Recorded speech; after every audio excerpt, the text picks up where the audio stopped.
Now let's do bridge pose, which is also called Setu Bandhasan. It is very good asana for back pain.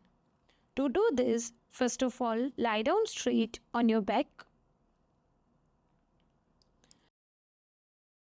Now bend both legs from knee.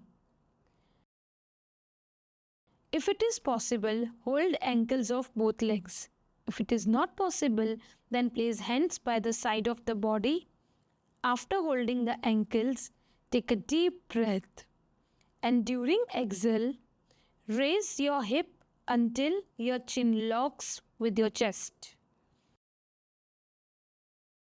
Now hold till 5 breaths.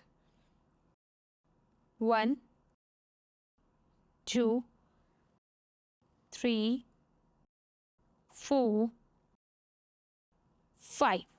Slowly and slowly come back. Now raise both legs at 60-degree angle, and during release make sure your knees should not be bent. Now relax in Savasana position.